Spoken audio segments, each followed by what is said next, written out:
I turned pro 11 years ago, and 7 wins, it doesn't seem like a great amount. Oh, Danny Willett, the joy, the glory, the champion.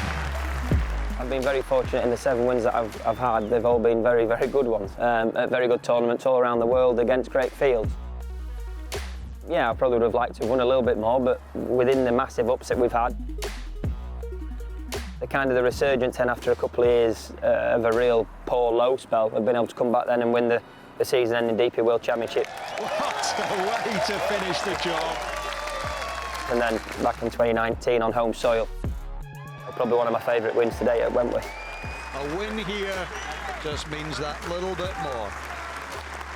Yeah, it has been a bit of a roller coaster, but I think within the lows that we had in them couple of years preceding Augusta, you learn a lot about yourself. And I was fortunately at a really nice time in my life with obviously my wife and kids. We were all having a great time, but you know, the golf was struggling, the body wasn't quite cooperating.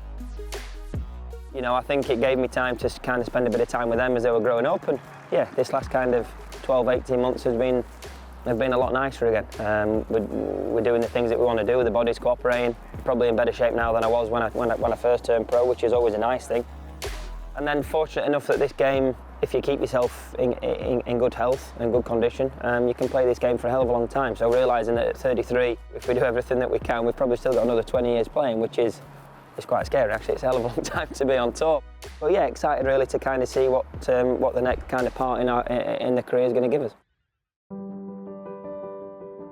Wins that guys have are all very special, and especially one that, you know, that obviously is a major, and as big a major as it is, it's a very illustrious club to be part of. It was obviously an incredibly special, I would say probably 24 months around it. 2015, 2016 were 2 incredible years. Back-to-back seconds on the Race to Dubai. You know, it would have been nice to add that one to the resume. It would have been nice to be named Race to Dubai champion one of them times, but unfortunately didn't. You know, to be able to go back and call yourself Masters champion, you know, no one can ever take that away.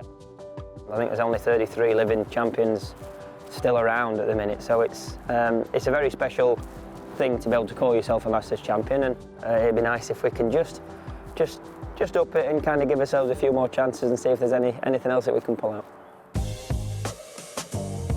I think everyone who was growing up within England or Britain has probably had a snooker club at a snooker table, at the golf club. And knowing the weather around here, on them rainy October, November, December days, instead of going and hitting balls and getting yourself wet and freezing cold, went and played snooker, put 50p in the light and went and played. And I think it's a big sport, and I'm fortunate that, you know, I come from Sheffield, which is the holy grail of snooker within the crucible, and then being fortunate within the position that I've been within golf and within sport to be invited down. Ladies and gentlemen, look who's here, the Masters champion, Mr. Danny Willett joins us, ladies and gentlemen. Great to see you, Danny. Done some bits with the guys, had a few lessons off some of the guys as well, and I've gone to the Peace Gardens and done a couple of things with DT, and you know, meet the guys, see them practice on the back tables at the Crucible. Oh, this, like, I know what I'm doing with it. And look, I grab it and I do this. And really get a feel for that, because I think being able to play a sport that I'm not necessarily that great at, but to see guys and how they would practice or how good they are in their own environment, I always find interesting to see what guys in their own respective sports do and how good they actually are and how easy they make it look at times. And yeah, but just very fortunate to be able to go down to the Crucible and have a little play around with the lads and see what you can do. Where's the cue ball going? Really? I find it incredibly interesting. Golf is a very different sport on its own. You know, it's one person against 155 others most weeks. You can't really directly influence any of those people, whereas in one-on-one sports, you can directly influence what somebody else is doing. That being said, you know, the snooker guys, having spoke to them, they sometimes can be sitting in the chair for 30, 40 minutes watching someone just annihilate them, and then all of a sudden, if they get a chance, they've got to get straight back in and switch straight back to a mindset of trying to do as much as they can.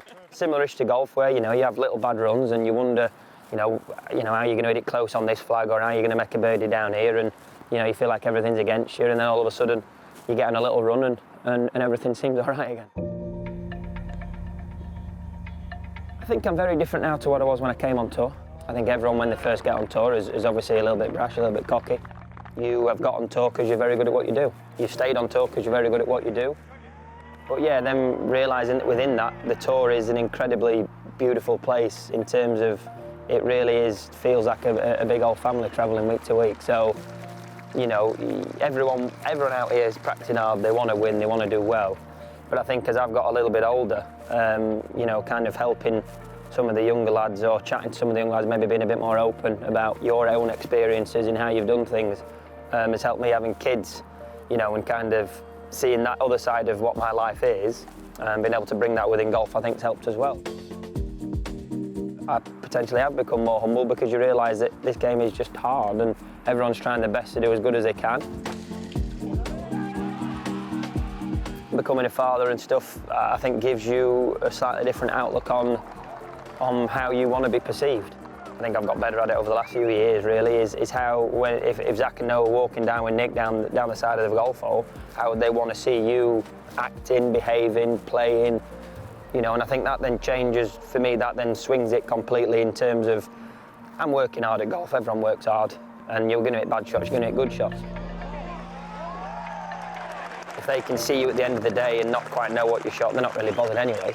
But you've shown them a nice example of how to deal with a rubbish day or a good day, then I think that for me is how I want to be seen going forward over the next few years. You know, they're going to get older, they're going to want to play more, they're going to want to be involved in stuff more, and I think that has a direct impact on probably how I would approach it and how I would play the game.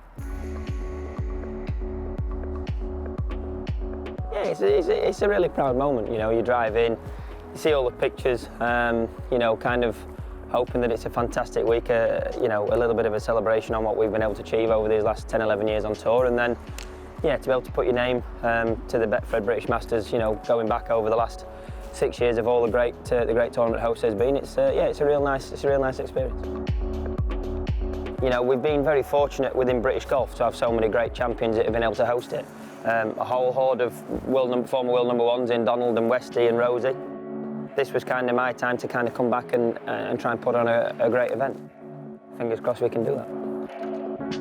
We thought that would be a great alignment in a charity, just to try and raise a bit more of awareness. A lot of the time, us men, we don't really like to speak about stuff. You know, we like to try and put on a brave face and not speak about too many issues if we've got them. But I think that, you know, recognising how many people and the stats around prostate cancer, somewhere around 1 in 8 men, you know, will have it in their lifetime is quite a significant number.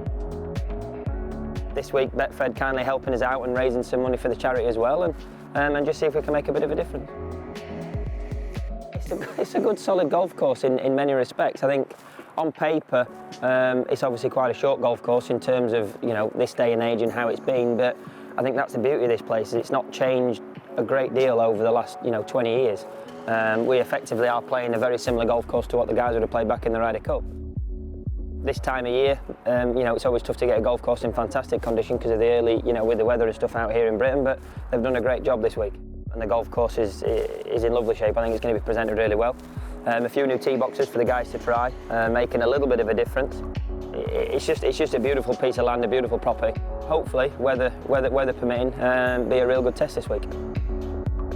The practice sessions have been good. I'm in a really good place. Like I said, the body's good, the mind's nice and fresh. And it's nice to be back on home soil, playing an event, obviously especially this one now that we're hosting, you know, on a golf course that I've played. And yeah, we're just hoping that we can kind of make sure everyone has a good week, fulfil the duties we need to fulfil, but actually, you know, most of all, we want to come here and want to play good golf. To watch another European Tour video, click here, and to subscribe, click here.